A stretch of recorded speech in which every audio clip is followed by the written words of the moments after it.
اعوذ باللہ من الشیطان الرجیم بسم اللہ الرحمن الرحیم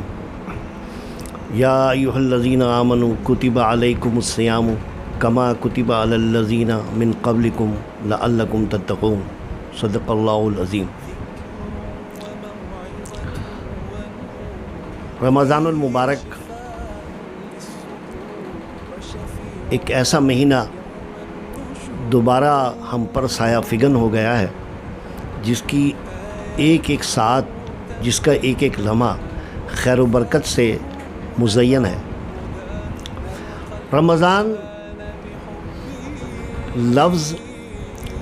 رمز سے نکلا ہے، جس کے معنی ہے جلانا اور کسی چیز کو صاف کرنا، جیسے لوہے یا کسی دوسری دھات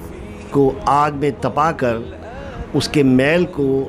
نکالتے ہیں، اس عمل کو رمز کہتے ہیں۔ یہ اسلامک کیلنڈر کا 9واں مہینہ ہے، رمضان المبارک، اور رمضان المبارک کے حوالے سے اس مہینے کی برکات، اس کے فیوز، وہ مہینہ کہ جو سراپا رحمت، مغفرت اور جہنم سے آزادی کا مہینہ ہے، یہ تینوں عشرے، اس میں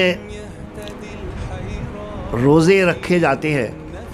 طلوع فجر سے غروب آفتاب تک عبادت کا ایک منفرد طریقہ، جس میں ایک بندہ کھانے پینے، اکل و شرب کے تمام کاموں سے اپنے آپ کو بچاتا ہے۔ صرف اکل و شرب سے ہی اپنے آپ کو باز رکھنا عبادت کا مقصد اور طریقہ نہیں ہے، بلکہ اکل و شرب کے ساتھ تمام فواحش و منکرات اور تقصیرات اور گناہوں سے بھی اپنے آپ کو بچانا ہی دراصل روزے کی روح اور اس کا اصل مقصد ہے۔ جہاں تک رمضان المبارک اور ماہ صیام کے رشتے کا تعلق ہے، تو جیسا کہ عرض کیا کہ یہ اسلامک کیلنڈر کا 9واں مہینہ ہے، اور پھر پورا ہی مہینہ مختلف اس کے عشرے رحمت، مغفرت اور جہنم سے خلاصی اور آزادی کے عشرے پر مشتمل ہے۔ لیکن جو بات زیر غور رہنی چاہیے وہ یہ کہ رمضان المبارک ایک ایسی عبادت کا مہینہ ہے کہ جو اسے دیگر تمام عبادت کے طریقوں سے منفرد کرتی ہے۔ مثلا جیسا کہ عرض کیا، لعلکم تتقون، اے ایمان والو، تم پر روزے فرض کر دیے گئے جس طرح کہ تم سے پہلے لوگوں پر فرض کیے گئے تھے، اور اس کی غرض و غایت بیان کی گئی، لعلکم تتقون، تاکہ تم اللہ سے ڈرنے والے بن جاؤ، تاکہ تم متقی و پرہیزگار بن جاؤ۔ یہاں یہ امر ملوز نظر رہنا چاہیے کہ عبادات جتنی بھی ہیں ان سب کا مقصد تو تقوی ہی ہے۔ مثلا نماز کے بارے میں ارشاد ہوا، وَإِنَّهَا لَكَبِيرَةٌ إِلَّا عَلَى الْخَاشِعِينَ الَّذِينَ يَظُنُّونَ أَنَّهُمْ مُلَاقُوهُ، بلا شبہ یہ نماز بھاری پڑتی ہے، گراں گزرتی ہے ان لوگوں کے دلوں پر کہ جو خشیت الہیہ سے خالی ہیں۔ ہاں، جو اللہ سے ڈرنے والے ہیں، خوف خدا رکھتے ہیں، ان کے علاوہ باقی لوگوں پر یہ نماز بھاری پڑتی ہے۔ تو نماز کا مقصد بھی خوف خدا اور خشیت الہیہ ہے۔ پھر جہاں تک روزے یہ زکوٰۃ کی فرضیت ہے، تو فرمایا گیا لِتُطَہِّرُهُمْ وَتُزَكِّيهِمْ بِهَا، یہ روزہ اس لیے، یہ زکوٰۃ اس لیے فرض کر دی گئی ہے تاکہ یہ تمہیں پاک کر دے اور تمہارا تزکیہ نفس کر دے۔ تو زکوٰۃ بھی تطہیر قلب کا ذریعہ ہے۔ جہاں تک حج کا تعلق ہے تو حج ایک ایسی عبادت ہے کہ جس میں خوف خدا، تقوی و پرہیزگاری اور جنگ و جدل، لڑائی جھگڑے اور اسی طرح کے دیگر تمام موانع جن سے کہ ایک شخص، ایک انسان کو بچنا چاہیے، تب ان سب چیزوں سے بچ کر ہی وہ حج ادا کر سکتا ہے۔ مثلا فلا رفث ولا فسوق ولا جدال فی الحج، حج میں ان تمام ممانعات کا تذکرہ کر دیا گیا کہ فلا رفث ولا فسوق ولا جدال فی الحج۔ حج میں نہ رفث ہے، نہ ازدواجی تعلقات ہیں جب حالت احرام میں آپ ہیں اور حج ادا کر رہے ہیں ان ایام میں، اور اسی طرح جنگ و جدل اور لڑائی جھگڑا یہ بھی منع ہے۔ تو اب جب تمام عبادات کا مقصد تقوی ہی ہے تو ذرا دیکھیے کہ یہ جو عبادت ہے روزے کی صورت میں، یہ کیسی منفرد عبادت ہے۔ یہ اس اعتبار سے منفرد عبادت ہے کہ فواحش و منکرات سے انسان کو اس طرح بچاتی ہے کہ جہاں تک نماز کا تعلق ہے اس میں ریاکاری اور تصنع اور بناوٹ اور دکھلاوا ہو سکتا ہے، ممکن اس کا غالب امکان ہو سکتا ہے۔ مثلا ایک شخص خوف خدا کے ساتھ، گریہ وزاری کے ساتھ، عاجز و انکساری کے ساتھ نماز پڑھتا ہے، یہ بھی ممکن ہے، اور اگر وہ دکھلاوے کے لیے نماز پڑھ رہا ہے تو یہ بھی ظاہر ہوتا ہے۔ پھر یہ عبادت ایسی نہیں ہے جو چھپی رہے۔ مثلا اس کی پیشانی پر ایک عرصے دراز سے نماز پڑھنے کے بعد نشان نمایاں ہو جاتا ہے، اس کے گٹوں پر نشان نمایاں ہو جاتا ہے، یہ ایسی عبادت نہیں ہے۔ پھر باجماعت نماز ادا کرنا ہے، ورکعوا مع الراکعین ہے، رکوع کرو رکوع کرنے والوں کے ساتھ۔ تو ایسی صورت میں یہ عبادت ایسی نہیں ہے جو چھپ کر کی جا سکے، اجتماعی عبادت ہے، اور اس عبادت میں دونوں امکانات موجود ہیں۔ جہاں تک زکوٰۃ دینے کا تعلق ہے تو زکوٰۃ دینے کے لیے آپ کسی کو نہ بتائیں، بالمن والاذی، یا تو زکوٰۃ دی جائے تو اس کا بعض اوقات اظہار کر دیا جائے، اور نہ کیا جائے تو صدقہ و خیرات خاموشی کے ساتھ بھی ادا کیا جا سکتے ہیں۔ لیکن پھر بھی اس شخص کو کہ جو مستحق زکوٰۃ ہے، کم از کم اسے تو آپ کو باخبر کرنا ہی ہوگا کہ یہ زکوٰۃ کی مد سے رقم دی جا رہی ہے، تم اس کے اگر مستحق ہو تو میں تمہیں زکوٰۃ دے دوں گا۔ اسی طرح حج ہے، ایک اجتماعی عبادت ہے، انفرادی طور پر تو کوئی حج ادا نہیں کر سکتا۔ چند ایام جو حج کے لیے مخصوص ہیں، پھر تمام افراد کے ساتھ حج ادا کرنا، ایک خاص لباس جسے احرام کہتے ہیں وہ زیب تن کرنا، ان تمام چیزوں سے اظہار ہوتا ہے۔ لیکن دیکھیے،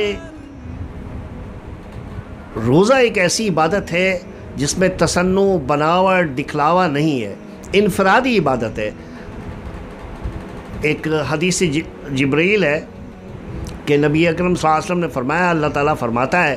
الصوم لی وانا اجزی بی، روزہ میرے لیے ہے اور بلا شبہ میں ہی اس کی جزا دوں گا۔ تو اس کا مطلب یہ ہے کہ روزہ تمام عبادات میں ایک منفرد عبادت ہے۔ اب جو بات میں آپ کے سامنے رکھنا چاہوں گا وہ یہ کہ اللہ تعالیٰ نے انسان کو دو مختلف حیثیتوں سے مرکب کر کے تخلیق کیا، اور وہ دو حیثیتیں انسان کی جسم اور روح ہیں۔ کچھ جسمانی بیماریاں ہیں، کچھ روحانی عوارض ہیں، کچھ جسم کی ضروریات ہیں، کچھ روح کے تقاضے اور اس کی ضروریات ہیں۔ جہاں تک جسمانی ضروریات کا تعلق ہے تو اس میں کھانا اور پینا، آرام اور سکون کرنا جب انسان تھک جائے، یہ تمام جسمانی عوارض ہیں، جسمانی ضروریات ہیں۔ اور جہاں تک روحانی ضروریات کا تعلق ہے تو ان روحانی ضروریات کے لیے انسان کیا کرے؟ اپنے نفس پہ کنٹرول کرے، بیجا جو خواہشات ہیں ان سے بچے اور جسم کو اس کی ضرورت کے مطابق ایک مقررہ شیڈول کے مطابق وہ اس کی غذا اس کو فراہم کرے. اور جب ایسا انسان کرتا ہے تو انسان میں ملکوتی قوتیں پیدا ہوتی ہیں. یہ وہ عبادت ہے کہ جو انسان کو فرشتوں کے مثل کر دیتی ہے یا فرشتوں جیسی عبادت کر دیتی ہے کہ انسان فرشتوں جیسا ہو جاتا ہے. کیونکہ فرشتہ کھانے اور پینے سے مبرہ ہے تو اب انسان بھی طلوع فجر سے غروب آفتاب تک اگر کھانے پینے سے وہ اجتناب کرتا ہے تو دراصل اس میں وہ ملکوتی قوتیں پیدا ہو جاتی ہیں اس روزے جیسی عبادت ادا کرنے کی صورت میں. اب جسمانی عوارض بھی دو طرح کے ہیں کہ روحانی عوارض بھی دو طرح کے ہیں. مثلا دیکھیے انسان کسی کو جسمانی طور پر نقصان پہنچا سکتا ہے, زد و کوب کر سکتا ہے, تشدد کر سکتا ہے, مار سکتا ہے اس کو, اور اگر چاہے تو وہ انسان کسی شخص کی مدد کر سکتا ہے, مظلوم کی مدد اور معاملت کر سکتا ہے جسمانی لحاظ سے. برائی کے خاتمے کے لیے بھی ایک انسان اپنی طاقت, اپنی قوت, اپنا ہاتھ استعمال کر سکتا ہے, فائدہ بھی پہنچا سکتا ہے اور نقصان بھی پہنچا سکتا ہے. خود کسی کو زد و کوب کر سکتا ہے, نقصان پہنچا سکتا ہے. اسی طرح روحانی طور پر بھی انسان کسی کو فائدہ پہنچا سکتا ہے یا نقصان پہنچا سکتا ہے. اگر ہم کسی کی دلجوئی کرتے ہیں, کسی مظلوم کی دادرسی کرتے ہیں, مجبور اور بےکس کے سر پر ہاتھ رکھتے ہیں, تو یہ دراصل ہمارا اس سے روحانی تعلق ہے کہ جس کی وجہ سے ہم اس کی مدد اور معاملت کرتے ہیں. اسی طرح اگر ہم نقصان پہنچانا چاہیں تو غیبت کر سکتے ہیں, گالی گلوچ, دشنام ترازی سے پیش آ سکتے ہیں. اس طرح ہم کسی کی دل شکنی کرتے ہیں اور اس کی توہین اور تذلیل کر کے اس کو اذیت, ذہنی اذیت پہنچا سکتے ہیں اور اس کی توہین کرتے ہیں. اس طرح انسان جسمانی لحاظ سے بھی فائدہ پہنچا سکتا ہے اور نقصان پہنچا سکتا ہے, اور جسمانی طور پہ بھی فائدہ پہنچا سکتا ہے, نقصان پہنچا سکتا ہے. اب جسمانی جہاں تک بیماریاں ہیں اس کا علاج ہے, ٹیبلٹ ہے, سسپینشن ہے, انجیکشن ہے, مکسچر ہے. یہ تمام وہ طریقے ہیں کہ جس کی وجہ سے ایک شخص کسی آدمی کو کسی بیماری سے نجات دلانے کے لیے وہ تمام استعمال کرتا ہے طریقے, اور بیماری کی تشخیص کے لیے وہ ان تمام بیماری کی تشخیص کے لیے وہ کرتا ہے کہ ایکس رے کرتا ہے, بلڈ ٹیسٹ کرتا ہے, یورین ٹیسٹ کرتا ہے, ڈائگنوز ہوتا ہے, مرض کی تشخیص ہوتی ہے, اور پھر مختلف ادویات کے ذریعے وہ اس کا علاج کرتا ہے. لیکن کچھ روحانی عوارض ہیں جس کا میں نے تذکرہ کیا. تو روحانی عوارض یہ ہیں, دل میں کینہ ہے, حسد ہے, رنجش ہے, بغض ہے, عناد ہے. اب یہ کسی بھی لیبارٹری میں جسمانی بیماریوں کی طرح ان کی تشخیص ممکن نہیں ہے. ایک شخص کو دوسرے شخص سے حسد ہے, ایک آدمی کو دوسرے آدمی سے کینہ ہے, کتنا ہے نہیں معلوم. ان تمام روحانی عوارض کے لیے ایک شخص کی روح اگر گھائل ہے, روح اگر بیمار ہے, تو اس کا بھی علاج اسی طرح ہونا چاہیے جس طرح کسی بیمار جسم کا علاج ضروری ہے. اور روحانی عوارض کے لیے اللہ تعالیٰ نے روزے جیسی عبادت کو فرض کر دیا, اور وہ اس طرح فرض ہو گیا کہ ایک شخص روحانی طور پر اس کو قوت ملتی ہے, تقویت ملتی ہے جب وہ جسم کے اوپر کنٹرول کرتا ہے. جسمانی ضروریات کو جب وہ کنٹرول کرتا ہے تو روح طاقت پکڑتی ہے, روح بڑھ جاتی ہے. کیسے؟ روزانہ کے ہمارے معمولات ہیں, جب ہم چاہیں کھانا کھا لیتے، جب چاہیں پی لیتے، جو ہماری اشتہا ہو، کوئی روک ٹوک نہیں ہے، کوئی پابندی نہیں ہے۔ لیکن جب رمضان میں مخصوص اوقات میں ہم اپنے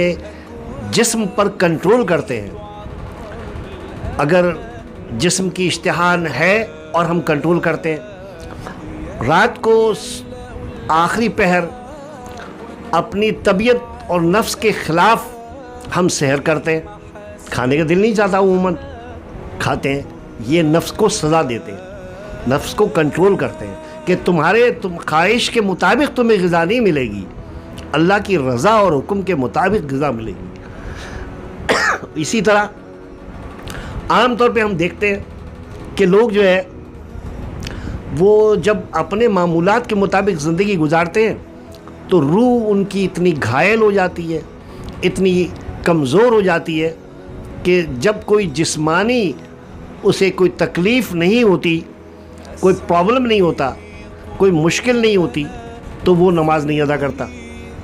عبادت کی طرف رغبت نہیں حاصل کرتا۔ اور جب ہم اپنے جسم پر کنٹرول کرتے ہیں تو دیکھیں ماشاءاللہ جو نمازیوں کی تعداد رمضان کے مہینے میں ہوتی ہے۔ پھر اسی طرح عام طور پر ایک شخص جو ہے نماز عشاء اس پر گراں گزرتی ہے، وَإِنَّهَا لَكَبِيرَةٌ إِلَّا عَلَى الْخَاشِعِينَ الَّذِينَ يَظُنُّونَ أَنَّهُمْ مُلَاقُوهُ۔ اور پھر رمضان میں ہم عشاء کے علاوہ تراویح کا اہتمام کرتے ہیں۔ تو اس کا مطلب ہے جسم پر کنٹرول کیا، جسم کی نیند، آرام، سکون کو چھوڑ دیا، تو ایسی صورت میں روحانیت ترقی کر جاتی ہے۔ یہ ہے روزے کا ایک فائدہ۔ اور سحر کا جو وقت ہے وہ یہی کہ عبادات میں اصل جو وقت ہے خشوع و خضوع کا، اللہ سے لو لگانے کا، جب اللہ پہلے آسمان پر آ جاتا ہے تو اس سے خشوع و خضوع کے ساتھ لو لگا کے، گریہ و زاری کے ساتھ، عجز و انکساری کے ساتھ استغفار کرنا، عبادت کرنا، دعا کرنا، یہ ہمیں روزے کی صورت میں ایک موقع ہوتا ہے۔ اور یہی وہ بات ہے کہ جس کے لیے اللہ تعالیٰ کے نبی صلی اللہ علیہ وسلم کو حکم دیا گیا کہ آپ رات کو کچھ حصہ یا نصف حصہ یا اس سے کچھ کم جو ہے اس میں عبادت کریں، یہاں تک کہ وہ جو مقام محمود ہے کہ یہ فتحجت بھی نافلۃ لک عسیٰ ان یبعثک ربک مقاما محمودا۔ تو مقام محمود جس کے لیے ہم ہر اذان کے بعد نبی اکرم صلی اللہ علیہ وسلم کہ اس مقام محمود پر فائز ہونے کے لیے دعا کرتے ہیں اللہ تعالیٰ سے، تو وہ مقام محمود یہ ہے کہ جو اور کسی نبی کو نصیب نہیں ہوگا، یہ اللہ کے نبی کی ایک انفرادیت اور ممتاز حیثیت ہے۔ تو وہ مقام محمود کے لیے فتحجت بہ نافلۃ لک، یہ موقع ہمیں رمضان میں سحر کی صورت میں مل جاتا ہے۔ تو ایک اور بات جو اس کے حوالے سے ہے، رمضان کے حوالے سے، وہ یہ ہے کہ جہاں تک یہ تمام عبادات ہیں، یہ آج پہلی رات ہے رمضان مبارک کی۔ نبی اکرم صلی اللہ علیہ وسلم نے فرمایا کہ جب رمضان کا مہینہ آتا ہے تو سرکش شیاطین جکڑ دیے جاتے ہیں، مقید کر دیے جاتے ہیں، اور پہلی رات میں اللہ تعالیٰ تمام شیاطین اور سرکش قوتوں کو مقید کرتا ہے، اور اس کے بعد میں پھر جنت کے دروازے کھول دیے جاتے ہیں، اور کوئی دروازہ ایسا ہی نہیں رہتا کہ جو بند رہ جائے، اور جہنم کے دروازے بند کر دیے جاتے ہیں، اور کوئی دروازہ نہیں ہوتا ایسا کہ جو کھلا چھوڑ دیا جائے۔ تو آخر میں یہ عرض کروں گا کہ اسی طرح کی ایک حدیث شعبان کے آخری ہفتے میں آپ صلی اللہ علیہ وسلم نے فرمایا کہ تم پر ایک ایسا مہینہ سایہ فگن ہونے والا ہے کہ جس کی ایک رات 1000 مہینوں کی راتوں سے افضل ہے، اور یہ صبر کا مہینہ ہے، اور صبر کا بدلہ جنت ہے۔ جہاں تک میں نے ابھی جسمانی اور روحانی عوارض کا تذکرہ کیا ہے، تو یہ بات ملوز نظر رہے کہ ایک نوبل انعام یافتہ محقق کی تحقیق ہے کہ اس نے ڈاکٹر گوشانگ شی نے کہا کہ میں نے کینسر پر تحقیق کرتے ہوئے ایک چیز معلوم کی ہے کہ کس طرح کینسر سے محفوظ رہا جا سکتا ہے، اور اس کے اس کام پر اسے نوبل پرائز دیا گیا۔ تو کہا کہ کیا آپ نے کینسر کی کوئی دوا کھوج لی ہے؟ اس نے کہا نہیں، میں نے کینسر کے لیے اس جانب پیش رفت کی ہے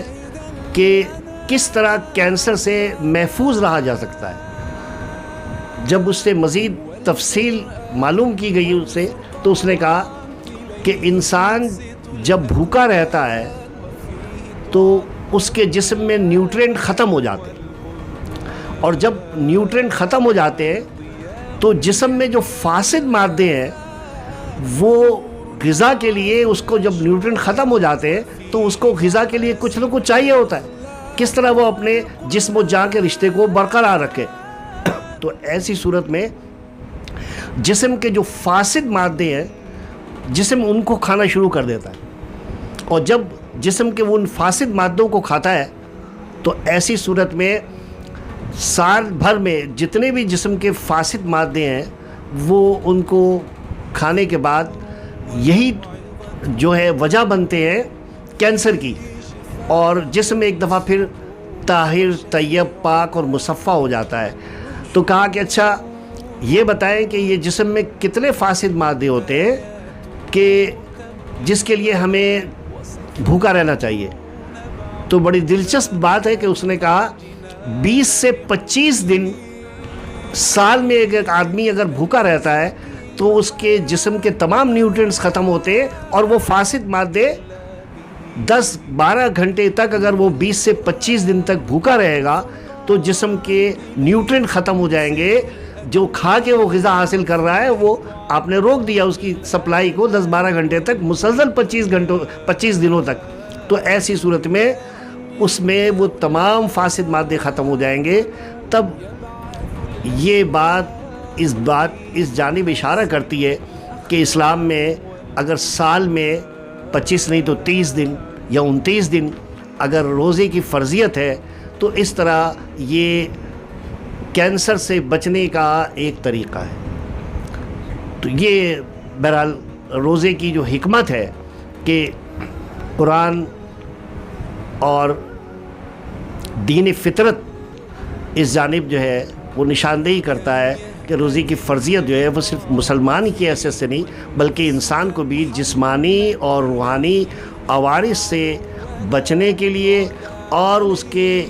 جسم کے جو تقاضے ہیں ان کو بہتر طور پر روب عمل لانے کے لیے، کہ ایک شخص کی صحت کے لیے یہ تمام تدابیر جو ہے وہ انسانی